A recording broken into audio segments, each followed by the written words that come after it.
That was Michael Anthony, okay? 100% dedicated, never did anything to hurt those guys, and they try to hurt him again and again and again. Behind Van Halen's explosive riffs, wild stage antics, and headline-making feuds, one man held it all together, quietly, powerfully, and with more sacrifice than fans ever knew. But his journey wasn't just about bass lines and backing vocals. It was about loyalty tested, credits lost, and a betrayal discovered not with a phone call, but on the internet. In this untold chapter of rock history, you'll learn how Michael Anthony's low-end rhythm carried the band, even when the spotlight never turned his way. One moment in particular changed everything, and it didn't happen on stage. Brace yourself, because what's coming might completely rewrite your view of Van Halen. Early musical foundation. Michael Anthony's younger days were shaped by a deep connection to music through his family, particularly his father, Walter Sobolewski, who played the trumpet. Walter's musical background left a strong impression on young Michael, who would often hear his father practicing and performing. This exposure to live, real-world music at home laid the foundation for Michael's growing curiosity about instruments and performance. As a child, Anthony followed in his father's footsteps by learning to play the trumpet. He developed a genuine interest in music during his school years, participating in various music programs. After his family relocated to Southern California in the mid-1960s, he attended Dana Junior High School in Arcadia, where he joined the school's marching band. His participation in the band allowed him to further develop his musical talents in a structured setting, while also introducing him to the experience of group performance and discipline. Even though he was interested in the trumpet all the while, Michael gradually turned to rock music from the age of 13. He shifted his focus to the bass guitar because he wanted to be different from his crowd, most of whom played the guitar or drums. A friend, Mike Hershey, lent him a Fender Mustang guitar, which Anthony modified into a bass by removing 2 strings from it. This was changed to a crucial period in his musical evolution when he made a full commitment to learning the bass. After noticing how talented and dedicated his son was, Anthony's father bought him a victory copy of a Fender Precision bass along with a Gibson amplifier, enabling serious growth in the tools available for Anthony as a musician. Anthony was shaped early in playing bass by his adulation for such great bassists as Jack Bruce of the Cream, John Paul Jones of Led Zeppelin, and Harvey Brooks of Electric Flag. While he was a naturally left-handed person, he learned how to play with his right hand, a skill that was his sole identification and displayed its flexibility. Such early influences and his consistent practice enabled him to have a strong technical foundation and a musical ear, which became quite essential during the later Van Halen era. Just as his skills were sharpening, fate tuned its strings for a collaboration that would change rock history. From Snake to Van Halen. During the early 1970s, Michael Anthony immersed himself in the Southern California music scene, performing with several local bands before settling into one that became especially important, Snake. The group was a power trio that blended hard rock with blues influences, and Anthony played bass while also taking on lead vocal duties. Snake mostly played cover songs from popular rock acts, but also experimented with original material, giving Anthony a platform to hone his performance skills in front of live audiences. The band frequently played school dances, local festivals, and clubs, gaining a modest following in the Pasadena and Arcadia areas. It was during this period that Anthony's musical ambitions began to crystallize, and he grew increasingly determined to pursue music as a career. The local music circuit in the San Gabriel Valley proved to be a vital networking hub, and it wasn't long before Snake crossed paths with another up-and-coming band known as Mammoth, which featured brothers Alex and Eddie Van Halen. The two bands sometimes played the same venues, and on one occasion, Snake opened for Mammoth at Pasadena High School. That night, Mammoth's public address system malfunctioned, and Anthony offered to let them use Snake's equipment so the show could continue. This generous and professional gesture left a strong impression on the Van Halen brothers, and it planted the seed for what would later become a life-changing collaboration. Around that time, Mammoth was at a crossroads as well, what with major changes happening internally. Their bassist, Mark Stone, had just departed from the group, and now there was an empty slot in the band. Eddie and Alex Van Halen remembered Anthony from earlier shows and decided to invite him to a jam session to see if there was musical chemistry. The session, which reportedly took place in a garage, ended with what the brothers had hoped. At this point, Anthony proved that his energetic bass style and powerful backing vocals were exactly what they had sought as a band. His ability to lock into the rhythm and bring vocal harmony thereby added a new dimension to the group's sound. Wasting no time, the Van Halen brothers wasted little time in inducting him to the band as their new bassist, after being very impressed with the synergy. Shortly after this, yet another major shift could be said to have taken place in the group by changing its name from Mammoth to Van Halen, the new name having been necessitated by the fact that another band was already operating under the Mammoth moniker. That new name was reportedly suggested by emphasizing the identity of the two brothers while ushering in a new phase in the development of the band. With David Lee Roth on vocals, Eddie on guitar, Alex on drums, and Michael on bass, the classic lineup was officially in place. This marked the beginning of what would become one of the most iconic rock bands of the late 20th century. For Anthony, joining Van Halen was more than just a band change. It was more like a launching pad into an international career that would change his life. Band dynamics. With the classic Van Halen lineup solidified in the mid-1970s, Michael Anthony quickly proved himself to be a vital part of the band's musical identity. As the band began performing across the Los Angeles club circuit, particularly at iconic venues like Gazaris and the Whiskey A Go-Go, Anthony's onstage energy and vocal harmonies stood out. His high-pitched backing vocals became a trademark of the Van Halen sound, providing a contrast to David Lee Roth's lead vocals and helping to define the band's vocal style in a crowded rock landscape. On top of that, Anthony's tight, no-frills bass playing anchored Eddie Van Halen's explosive guitar work and Alex's thunderous drumming, allowing the band to perform with precision while maintaining its raw edge. When Van Halen released their debut album in 1978 under Warner Brothers Records, Anthony's musical contributions were on full display. His bass lines provided the steady rhythmic foundation on tracks like Runnin' with the Devil and Ain't Talkin' About Love, while his background vocals elevated anthems like Jamie's Cryin' and Feel Your Love Tonight. The album was a commercial breakthrough, and Anthony's harmonies were widely praised for their blend of power and melody. As the band rapidly rose to fame, touring heavily in support of their albums, Anthony maintained a consistent presence both musically and personally, earning a reputation for being dependable and low maintenance compared to the often volatile dynamics among other members. Initially, Anthony was treated as a full-fledged member financially, receiving his fair share of profits and expenses. This included everything from album sales and tours to merchandise. According to ex-manager Noel Monk, Anthony was equally responsible for 20% of the band's debts and revenues and participated in band business decisions during its early years.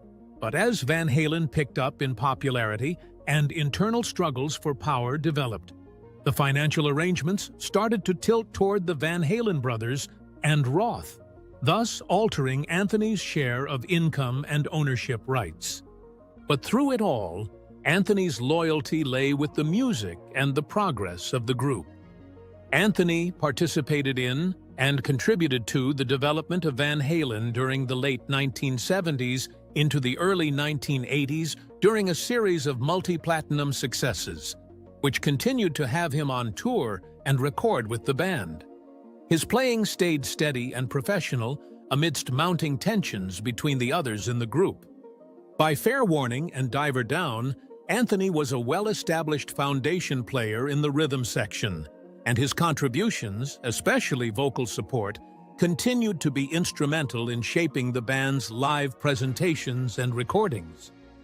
While Eddie was dazzling audiences with his guitar prowess, and Roth was often the one turning heads, slowly but surely both fans and critics began to recognize Anthony as an extremely important pillar, on which rested the musical cohesion of one of rock's most explosive acts. The 1984 contract controversy. By 1984, Van Halen had become one of the most commercially successful and influential rock bands in the world. The release of their album 1984 marked a career high point, featuring massive hits like Jump, Panama, and Hot for Teacher. However, behind the scenes, tensions within the band were escalating.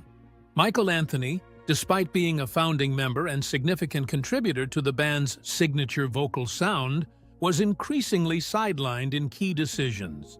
According to former Van Halen manager Noel Monk, it was during the 1984 tour that a major shift occurred in Anthony's financial and legal relationship with the band. Monk revealed in his memoir Run-In with the Devil that Anthony was pressured by the other three members, Eddie and Alex Van Halen and David Lee Roth, into signing away all future songwriting credits and royalties. The circumstances surrounding this decision were controversial. Monk claimed that Anthony was presented with the agreement backstage just hours before a concert, and all three of his bandmates stood over him while he signed the documents. The contract was retroactive, meaning Anthony also forfeited credit and revenue from the 1984 album itself, despite contributing musically and vocally. This moment represented a pivotal power shift within the band, as Anthony transitioned from being an equal partner to a contracted performer with no stake in the group's intellectual property. While Monk insisted he would have advised against signing had he known in time, Anthony went through with it, reportedly to avoid confrontation or jeopardizing the tour. The devastating results, as far as the finances were concerned, lasted a long time. By signing away his rights to the band, millions in potential earnings were lost by Anthony from future licensing agreements and greatest hits albums and reissues that included songs he helped produce. Most particularly, 1984 went on to sell over 10 million copies in the US alone and is one of the most lucrative records for the band. For decades henceforth, Anthony would see his share of nowhere with respect to songwriting credits, detracting from his royalties and, more importantly, his legacy as a rightful contributor. For the next few years, he remained in the band on tour as well as in the studio, but the reduced stature found him increasingly vulnerable while facing future disputes and changes in the lineup. That arrangement was unjust. However, Anthony said nothing for years. He held himself with professionalism and refrained from publicly criticizing his bandmates. Eventually, Anthony spoke about the incident during interviews and fan Q&As, confirming that he signed away his rights under duress. He lamented how the whole affair unfolded, but stressed that saving the band, the one thing he wanted most, was what drove him through it. To play music was all he desired. The 1984 contract fight became a poster child for the internal power struggles of Van Halen and ranks among the starkest examples in the music industry of how creative and financial control can be wrested from principal players. Eddie Van Halen's criticism. In the years following Van Halen's commercial peak, Michael Anthony began to experience a noticeable shift in how his contributions to the band were publicly recognized, particularly by Eddie Van Halen. Although Anthony had been a fixture in the band's sound since its inception, Eddie began diminishing his role in interviews, making comments that implied Anthony lacked the musical skill expected of a professional bassist. One of the most controversial claims came from Eddie's 2015 interview with Billboard, in which he said he had to show Anthony how to play every note and accused him of lacking initiative.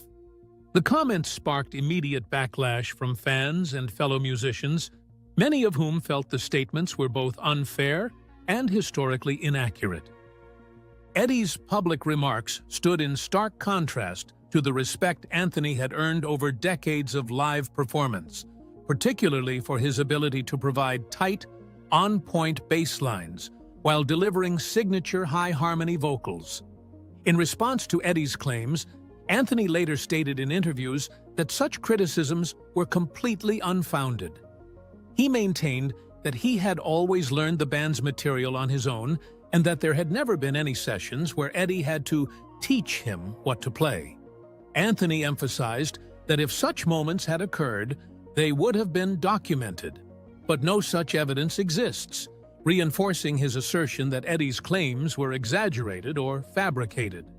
It was not only Eddie's criticism that hurt Anthony, it changed him personally. Anthony mentioned in retrospective interviews that the comments were hurtful, especially coming from someone he had known for decades and once considered a close collaborator. He termed the experience emotionally draining, especially because of his loyalty to the band and, therefore, his efforts to keep harmony during tumultuous times. Publicly speaking, those statements also cast a shadow on Anthony's professional image for a short inquisition period, such that new fans would question his abilities despite a long experience of credible performances and compliments by fellow musicians. Anthony did not stir a public quarrel, but he admitted that the widening gap between him and Eddie contributed to the falling apart of their bond. By the mid-2000s, their communication had all but ceased, and Anthony was quietly pushed out of the band's core operations. After Eddie's death in 2020, Anthony expressed regret that it was never mended. He revealed that despite the tensions in the media and the harsh words exchanged, he had hoped for a chance to reconnect and find closure. Unfortunately, there is no such chance. The divide between the two serves as a poignant example of how even legendary creative partnerships can be complicated by ego, miscommunication, and unresolved conflict. But the tension didn't just stay in the spotlight. Behind the scenes, a quiet erasure was already underway. The decline of Anthony's role. By the late 1990s, Michael Anthony's presence in Van Halen had begun to fade in subtle but meaningful ways. During the recording of the 1998 album Van Halen 3, Anthony played bass on only 3 of the 11 tracks. Eddie Van Halen performed bass duties on the remaining songs, signaling a shift in the band's internal dynamic. While Anthony still appeared in promotional material and toured with the band following the album's release, his diminished participation in the studio raised questions among fans and insiders about his standing within the group. This marked a turning point, as Anthony's once central role was being gradually reduced, both creatively and operationally. As Van Halen entered the 2000s, Anthony's visibility within the band continued to decline. Despite being involved in early reunion talks and participating in a few interviews and rehearsals, his actual input on recordings remained limited. When the band released the 2004 compilation album The Best of Both Worlds, Anthony did not perform on the 3 new tracks featured on the record. His only contribution was backing vocals. These exclusions added to the perception that his role had been largely marginalized, especially as the Van Halen brothers took tighter control of the group's musical and business direction. This was Anthony's last tour with Van Halen, the highly publicized reunion with Sammy Hagar in 2004. But even this reunion came with some tension attached to it. Anthony had to agree to an offer of reduced financial compensation, plus a contract treating him like a hired musician rather than a full band member, before being allowed to join the tour, according to Hagar. The tour was extremely successful, but failed to heal any emotional scars. Anthony later said that he wanted to move on and be professional about it, but the indications kept mounting that the band no longer considered him an important part of any future. On the other hand, all things were being covertly engineered to replace Anthony, event he wouldn't completely realize until much later. In 2006, Eddie Van Halen decided to appoint his teenage son, Wolfgang Van Halen, as his direct replacement for Michael Anthony. The news didn't come as a clear notification to Anthony, but was perceived by him through what he read online or through rumor and speculation among fans. Years later, he spoke at some interviews and revealed that he felt blindsided and hurt by Anthony's side over the whole episode. He said, or it was worse, that after decades of loyalty and contribution to the legacy of the band, there was not even a phone call to say that such a move had been made. He's then emotionally sandbagged because he loses his position in a band he'd built from the ground up, and as a consequence of how far his relationship with Eddie and Alex Van Halen has deteriorated, it gave Colin the makings of an official end to his time with Van Halen, not a decision so much as an erasure. Sammy Hagar collaborations. Following his departure from Van Halen, Michael Anthony reconnected with longtime friend and former Van Halen frontman Sammy Hagar. Their musical chemistry, forged during the band's Van Hagar era, laid the foundation for multiple successful collaborations. One of their first major projects together after Van Halen was The Other Half, a touring act launched in 2005. The group, which featured Anthony and Hagar performing Van Halen hits from both the Roth and Hagar eras, was enthusiastically received by fans who felt the spirit of the original band lived on through their performances.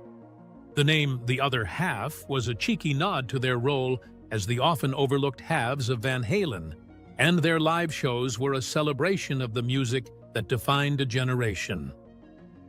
In 2002, Anthony and Hagar had also joined forces in a short-lived but ambitious supergroup called Planet Us.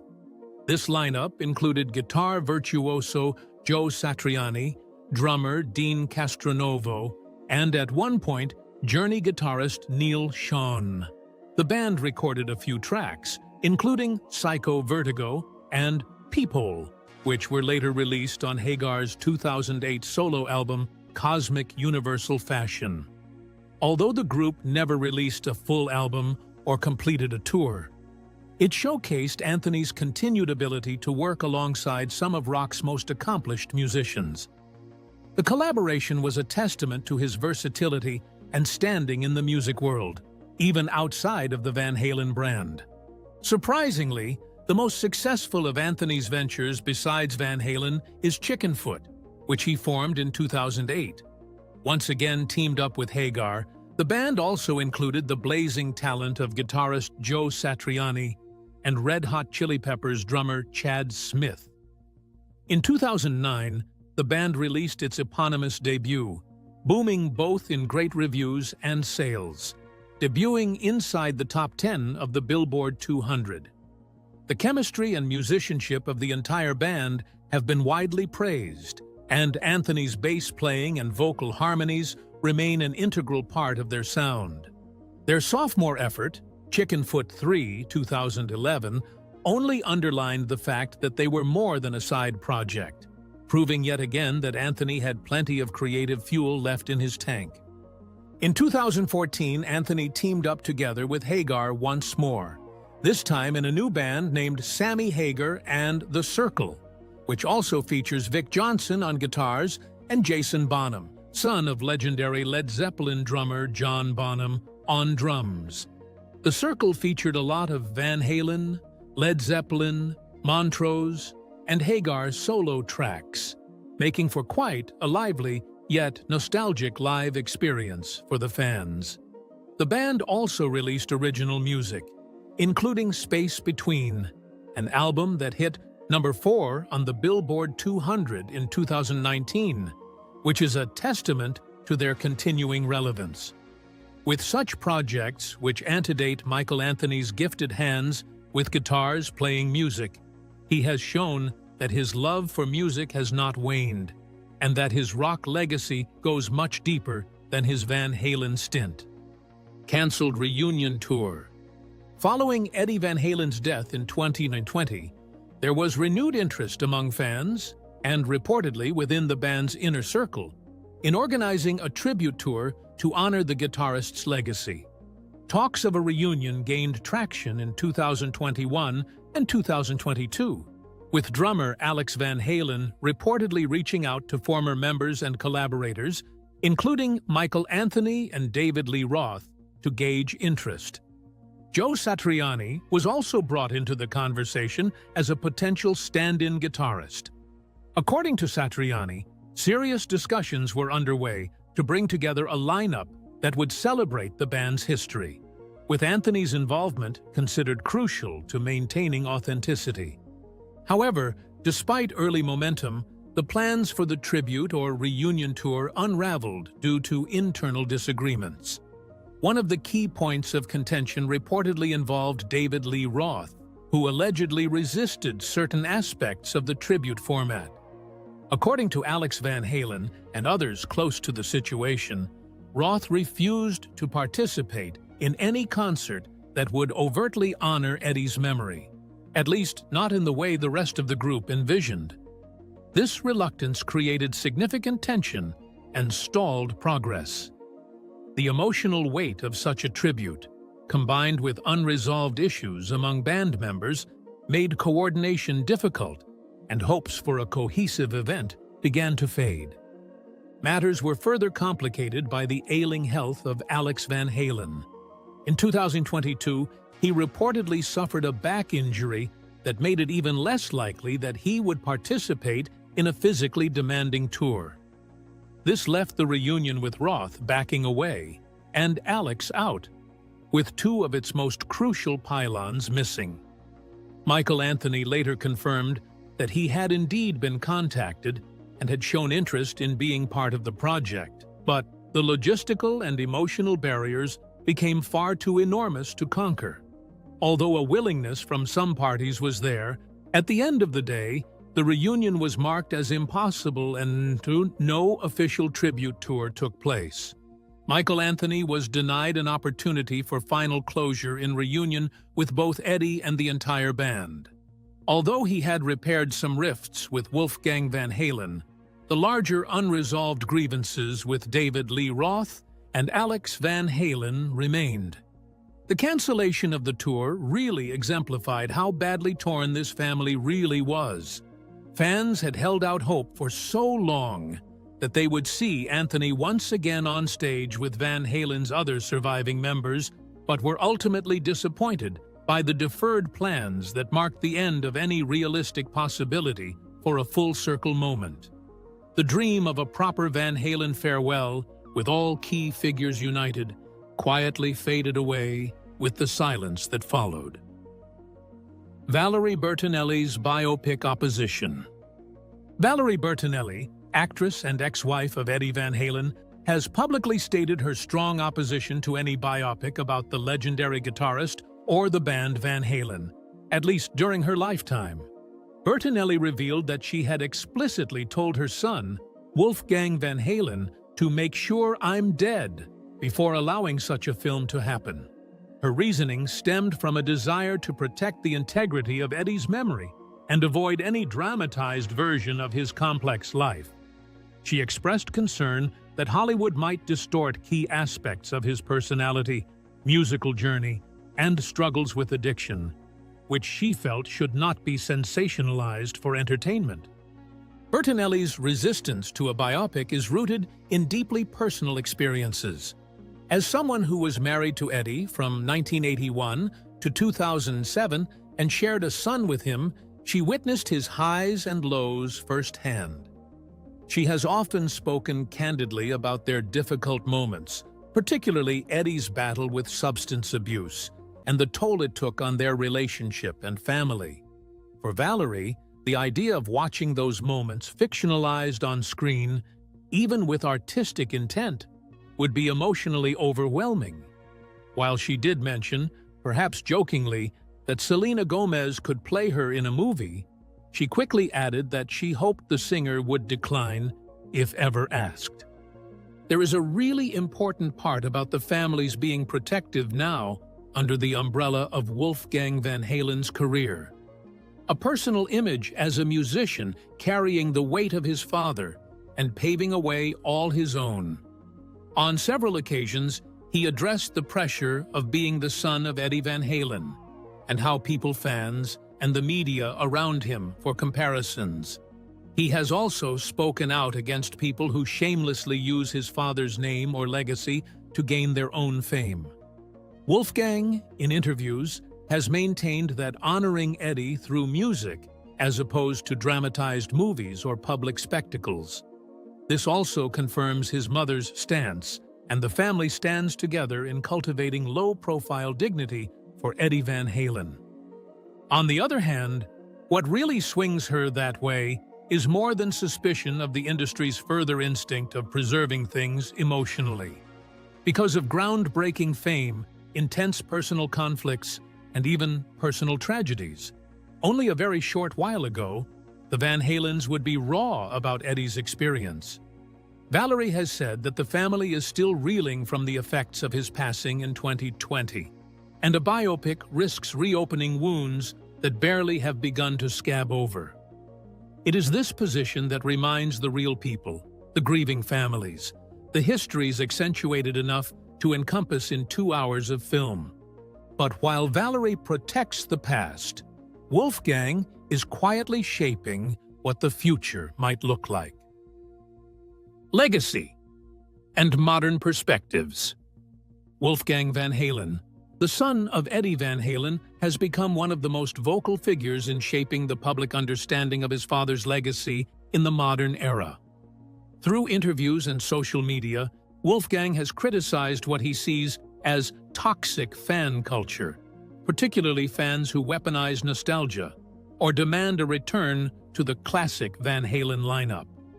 He has expressed frustration with those who ignore the emotional realities of the band's history, especially following his father's death in 2020. Rather than romanticizing a reunion or tribute project, Wolfgang has consistently advocated for honoring his father's memory through authenticity and respect, not fan service.